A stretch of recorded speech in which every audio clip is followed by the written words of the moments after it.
asalaamaaleykum wa rahmatullahi taala wa barakaatuhu. Yéen mbokk yéen ñi nga xam ne yéen a ngi siifur Touba Koungheul News ñoo ngi leen di nuyu bu baax di leen ñaanal jàmm di leen ziar bu baax a baax a baax di leen jaajëfal ci abonné yi ak ci partage yi ak ci j'aime yi di gën a ñaan loolu ngeen defal ñu ko gën ñi aboneel gën ñu defal j'aime ndax bëgg nañuy matal 1000 abonnés bëgg nañuy am 4000 heures visionnage te loolu ci yéen lañ ko yaakaar kon noo ngi sàkku ci yéen bu baax vidéo bi bépp vidéo bi ngi ci chaîne bi di leen ko partagé képp koo xam ne vidéo bi affiché ci yow te abonné goo ñoo ngi lay ñaan nga abonné te laal sem te partagé ko ndax chaîne bi seen bi am njëriñ la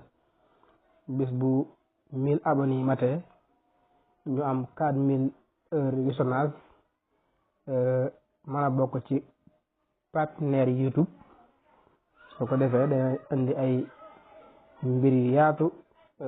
mbir yu am solo loolu ñu ngi leen koy sàkku baax a baax a baax a baax waaw ñu ngi ñaan daal seeni abonné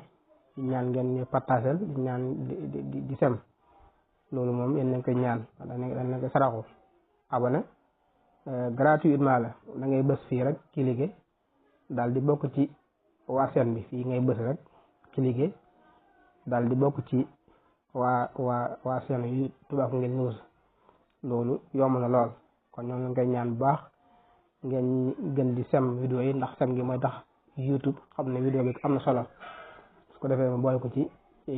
vidéo yi muy gën a tasaare loolu moom ci yéen lañ ko sàkku ci yéen lañ ko yaakaare kon ñi nga xam ne jot nañu abonné ñu ngi sant bu baax da leen gërëm ci abonné bi ñi nga xam ne dafa guñ ko it ñu ngi ko sàkku ci ñoom bu baax a baax a baax leen ko ñaan di wax wasalaamaaleykum wa rahmatullahi taala wa barakaatuhu.